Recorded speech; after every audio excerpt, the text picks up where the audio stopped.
Ben, bonjour à tous. Bon ben voilà, j'ai tout nettoyé cette route ouais, pendant 2 jours quasiment. Donc vous voyez la longueur que ça peut faire. Donc du coup, bah, comme vous voyez, c'est vraiment un endroit très ancien. Donc vous voyez ce mur là.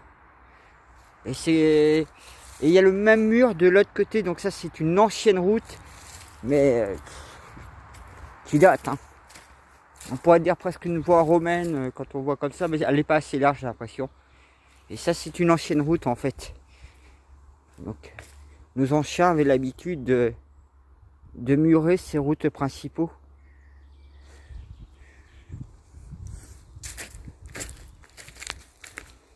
Donc c'est vrai que je fais tout à la faucille pour nettoyer, couper. J'aime bien faire à la faucille, puis bon, ça donne un meilleur travail, je trouve. Puis bah, j'évite de couper certains arbres ou arbustes que je trouve. Parce que bah, je coupe un peu nickel sur le chemin, comme vous voyez. Pour faire presque une autoroute, on dira. Mais bon, avec les ronces et tout qui peuvent pousser, ça peut arriver un peu la carrosserie. Puis au moins, on est beaucoup plus tranquille. Donc bah, vous voyez comment j'ai tout nettoyé la route. Donc chaque année, bah, je nettoie la route, j'entretiens, je nivelle le sol s'il y a besoin par endroit.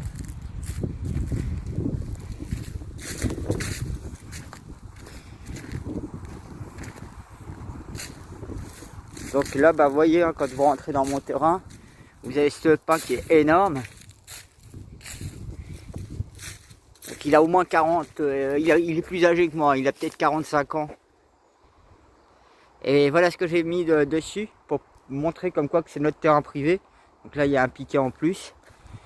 Donc j'ai cloué et vissé, non, j'ai vissé et collé la pancarte directement sur l'arbre. Donc bah, vous voyez, mon terrain, il est juste dans le coin au fond là-bas. Et mon jardin, il est juste derrière, en fait, derrière ce tas de bois. Donc d'ici, bah, vous voyez absolument rien. Et donc, bah, toute la partie ici, j'ai mis presque 3-4 ans pour tout nettoyer, dégager. Et malheureusement, il nous reste 3-4 pins juste à cet endroit-là. Bon, il y a aussi celui-là. J'aime pas trop être en dessous quand il y a du vent parce que tu peux te manger soit une branche, et encore une branche, ou alors une pomme de pin. Donc bah, c'est vrai qu'ici avant on pouvait plus marcher du tout, on pouvait plus y accéder. Parce que mon père, bon bah il était âgé, puis il était plus en état de quoi que ce soit, parce que moi à la fin de sa vie, j'ai passé presque 8 ans à son chevet. Donc maison hôpital, c'était pas très évident. Après, bah vous voyez, là il y a un petit arbre que je récupérerai encore. Donc c'est un épicéa, il est juste là. Donc je fais exprès d'enlever la plupart des arbres pour les replacer. C'est parce qu'en fait on a un gros trou là-bas. Donc après avec les tempêtes, c'est vrai que beaucoup sont tombés comme ça. Bah, ils sont tous tombés comme ça, les pins maritimes. Pareil, bah, vous voyez par exemple cette petite branche, il faudrait que je la coupe. Parce que franchement ça fait un truc un peu dégueulasse. Puis elle a l'air d'être à moitié morte. Bon, il y a ce pin maritime, il est dans l'épicéa directement. Donc celui-là il est énorme aussi. Donc vous voyez là c'est un pin maritime qui est tombé. Là il est tombé l'année dernière. Là il y en a eu un autre. Je sais qu'ici il y en a eu d'autres aussi qui sont tombés. Et donc vous voyez avec la faucille comment je préserve certains arbres en fait comme ça. Bon ici il n'y a pas trop d'arbres que j'ai préservés. Et c'est pour ça que je ne touche plus trop non plus cette partie là à couper. C'est pour laisser la nature repousser. Mais cet arbre là je suis obligé de l'abattre, il est mort. Vous voyez. Et son voisin à côté là-bas, il a l'air pareil. Alors tant qu'il reste un peu de verre dans l'arbre ça va. Sachant que j'ai déjà coupé celui-là pour commencer. Vous voyez, il est aussi tombé. La preuve tellement que j'aimerais reboiser, sauver mon bois. Mais vous voyez, là il y a encore un autre qui a cassé, qui est mort. J'ai déjà fait pas mal de bois et vendu des cordes pour dégager le tas de bois. Donc vous voyez, hein, cet arbre-là, il était couché au sol. Donc il était carrément au sol par terre. J'ai réussi à le faire relever avec le paysan à côté. Donc il m'a donné ce coup de main. Puis là il est tenu par des cordes. J'ai mis un gros piquet comme ça en plus. Parce que celui que j'avais mis à côté, il n'était pas assez convenable. Mais comme il est enfoncé profondément, celui-là à presque 80 cm, et celui-là il est environ à 50 ou 60, j'avais pas trop mesuré. Vous voyez, comme je veux préserver notamment les arbres, je voulais préserver celui-là. Eh ben, il y a une branche qui a cassé aussi. Moi j'ai réussi à préserver ce petit là. Ah, vous voyez, je vais être obligé de l'abattre ce pan. Regardez le peu de verre qui reste. C'est qu'il est en train de crever complètement.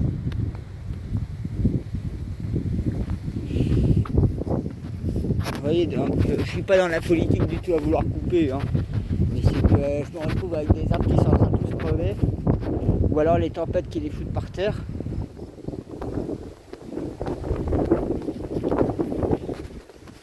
C'est encore moins rassurant quand vous êtes, il y a du vent et vous passez en dessous. Vous voyez, là j'ai encore du bois qui a été coupé, qui est mort. Et donc petit à petit, ben voilà, c'est comme ça que je nettoie, j'entretiens. Là on en a 3 autres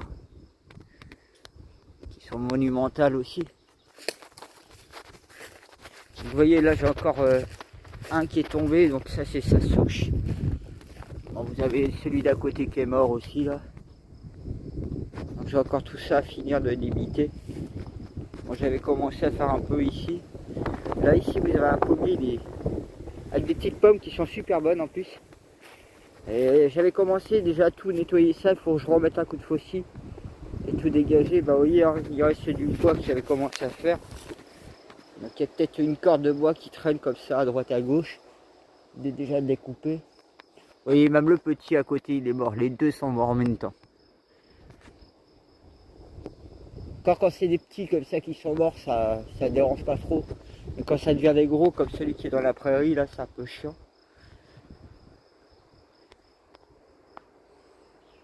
Ah, c'est vrai que nous en Bretagne on a les grillons. Vous dans le sud, côté région PACA, vous avez les grillons, les cigales. Nous c'est les grillons ici.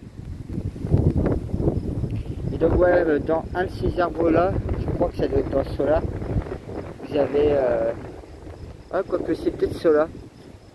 Du moins il y a un nid d'arapace. Ah, pareil, j'ai un peu découpé ici aussi.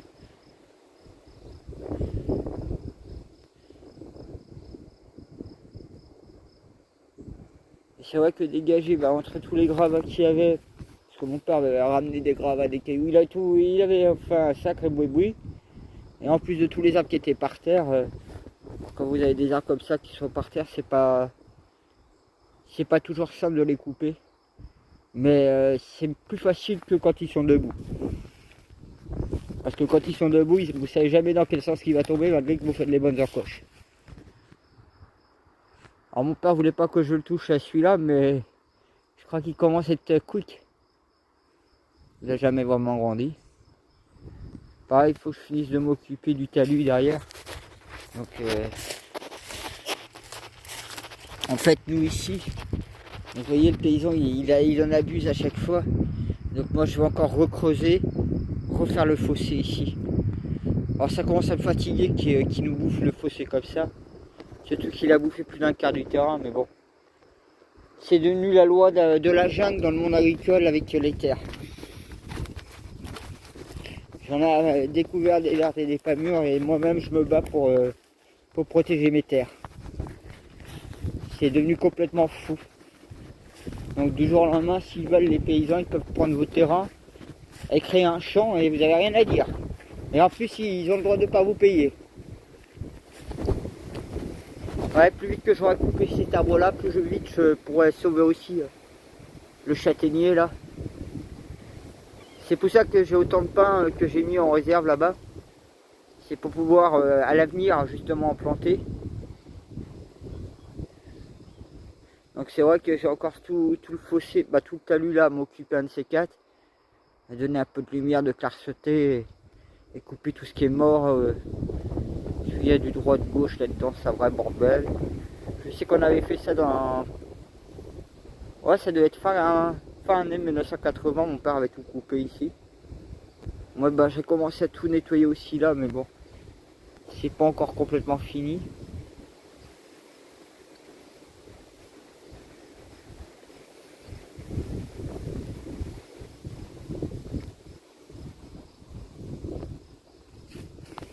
C'est vrai que ce chêne-là, je l'aime bien.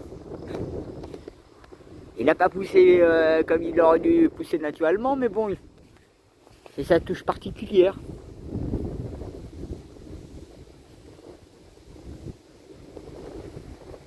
Alors que son voisin, bah, il est tout droit. Même celui-là, il est droit.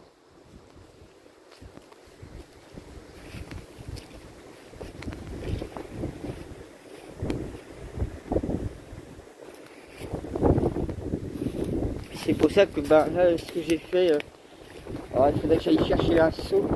En fait, je lui ai mis de la terre et ce qu'il faudrait que je fasse, c'est que je lui mette de l'eau. Et pareil au piquet, que je mette pas mal d'eau pour le cimenter dans la terre. Donc voilà. Ah, vous voyez ce que ça a fait la branche cassée.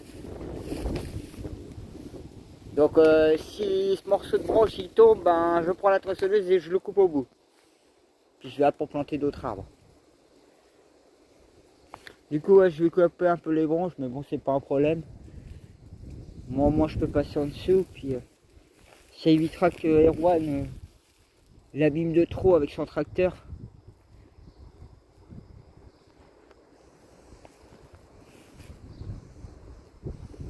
C'est pour ça qu'au fur et à mesure du temps, ben, malgré qu'il y aura plein de mauvaises herbes, de déchets et autres, vous voyez, par exemple, là, j'ai gardé encore un autre hou, ou un chêne. C'est bien pour ça que j'ai mis la branche là, en espérant qu'il ne foute pas un coup de broyeuse.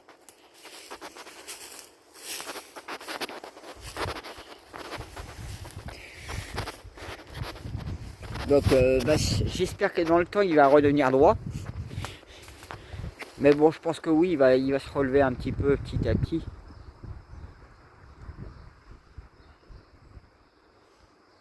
Par contre, ouais, cet arbre là, je l'aurais bien coupé. Alors, je vais vous montrer pourquoi. Voilà, il y a le soleil de l'autre côté. Vous allez comprendre vite fait pourquoi je me tanne à le couper. Donc vous voyez, il est tout penché au-dessus du sapin en fait. Il est juste au-dessus et comme il est complètement courbé, mais vu que depuis que je l'ai relevé, je me dis qu'avec de la chance, il passera juste à côté.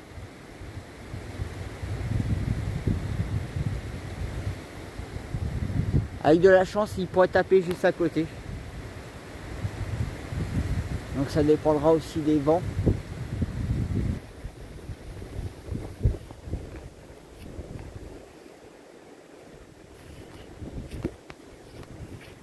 Donc bah voilà, comme ça je vous ai présenté un peu mon entrée. Donc,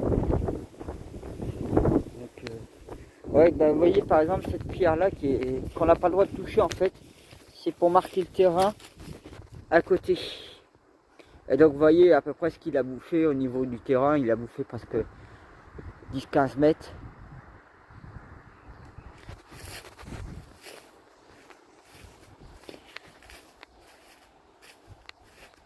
Bon, ça c'est un paysan délinquant. Hein. Et Roald, je sais que lui, c'est pas un paysan délinquant, c'est des paysans de très bonne famille. Vous voyez le calibre que c'est. Tiens, il y a un drôle de camion là-bas qui est passé. On aurait dit de camion de cirque. Pareil, vous voyez, hein, j'ai gardé l'aubépine. Parce que ça fait partie des essences naturelles. Alors je veux pas trop d'essences en fait qui viennent d'ailleurs. À part au fond là-bas, il y a des essences. Je sais pas d'où ils viennent. Et bon, ça fait longtemps qu'ils y sont. Hein. Ce sont des arbres assez bas stock. Hein. Donc c'est pour ça que moi je suis très proche de la nature. Donc, vous voyez, hein, je garde même l'ajonc. J'aime bien quand l'ajonc fleurit, l'odeur. Et même pouvoir colorer aussi ses œufs de poule. Vous utilisez l'ajonc.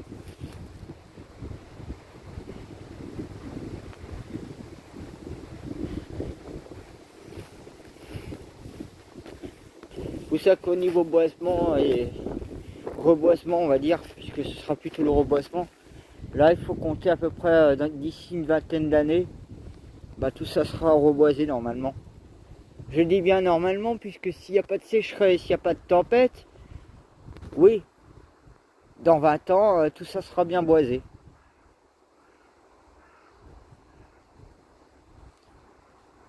Et dans 30 ans, ce sera encore mieux. Parce que bah, les châtaigniers, c'est ce qui met le plus. Les chênes, c'est ce qui met le plus longtemps à pousser. Par exemple, celui-là, il a peut-être 30-40 ans, voire peut-être 50 ans. C'est pour ça que j'aime pas trop toucher aux chênes. Vous voyez, hein, j'ai du bois encore de fait là.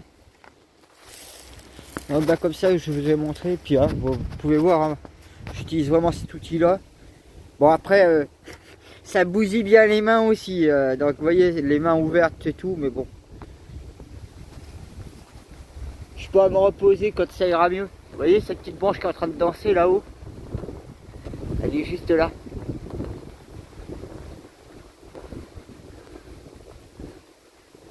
Voilà, bah comme ça je vous ai montré un peu l'entrée de mon terrain. Et donc vous avez vu la grande prairie que je traverse tout le temps.